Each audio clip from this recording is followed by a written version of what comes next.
Ta ista znanost danes ni ista znanost kot 300 let. To je pa drug zdaj.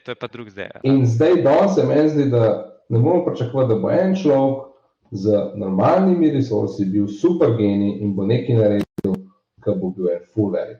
Mogoče se še da, ampak se mi zdi, da je toliko enih stvari, ker toliko veliko ljudi že dela danes na nečemu, ki rabijo funding, ki rabijo time, ki rabijo proper runway, da tukaj zadaneš v to socialno strukturo, ki ti sploh omogoča, da nekaj narediš. In en genij sam, veliko stvari danes je stotina genijev, ki jih lahko samo premakne, ker so tako komplicirane. Ja, se strinjam, absolutno. Sej, potem se pa kompleksnost v vsaki stvari, v vsakem sistemu, vse to je informacijska teorija, se povečuje in rabiš tudi pol boljše, sej tako kot je rast podjetja. Na začetku, če ti delaš sam, si ful bolj učinkovit, kakor pol, ki je sodelovanje, tisočih ljudi, kjer pride pač do teh frikšnov. Tako da ja, absolutno. Zato je treba pa mogoče res, tukaj se pol jaz vedno vračam na izobraževanje. Jaz mislim, da to je najbolj resource heavy potrata, ker mi vložimo toliko časa, toliko resursov v to, da pol ljudje, veš, ali nekaj čist drugega delajo, ali opustijo, ali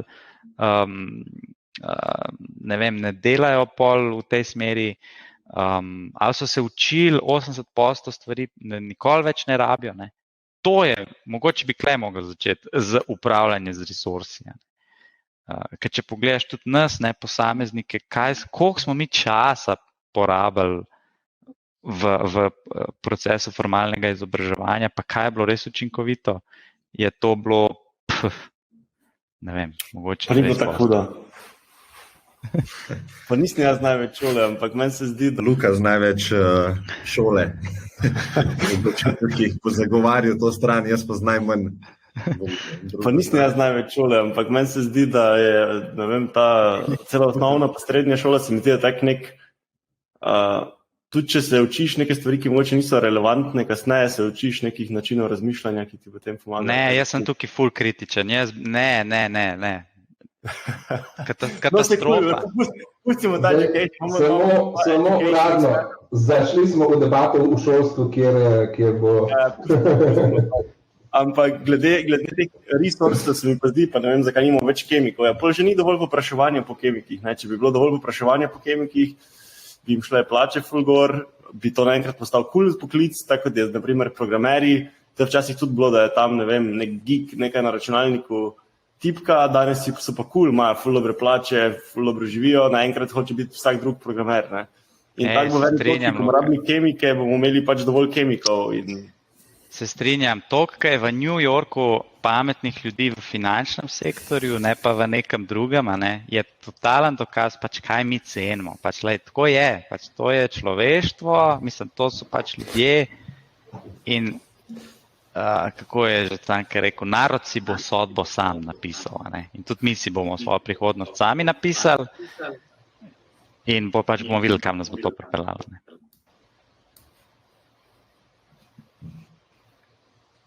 Mislim, da na tej lepi misli lahko tudi zaključimo to debato. Kaj praviš, Klemen? Ja, se strinjam. Všeč mi je, ker smo zapeljali v več različnih smeri, Sej vse je končno povezan, se mi zdi. Ker se pogovarjaš o takih problematikah, ki jih iskreno ne moreš rešiti v takem pogovoru. In niti ni to njegov namen, po moje. Ampak ja, kot vedno sem ful vesel bil te debate in vsakega izmed vas. Alen, lahko ti zaključiš s čimerkoli. Nič pa o education, torej, ne? Ja, ne, nimam za dodati. Mislim, meni, kar je bilo všeč v tej debati, je to, da dosti krat, ko pogledaš na nek problem, se pogovarjaš s kakim prijateljem, lahko po 2-3 minutah ugotoviš, da ne, ti ali pa ta druga oseba zagovarja svoje stališče iz točno določenega vidika. Ne. Ali je to ekonomski vidik, ali je to biološki vidik, ali je to socialni vidik, ali je to kulturni vidik, kakorkoli. In se mi zdi fajn pri teh naših debatah to, da te različne vidike pogledamo, ker takrat vidiš večplastno ta problem.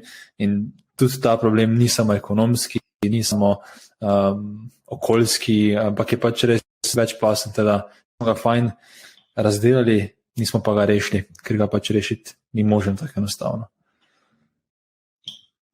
Cool. Hvala vam vsem in hvala vsem, ki ste tole spremljali, pa ki tole spremljate. Se vidimo naslednjič. Čau. Čau. Čau.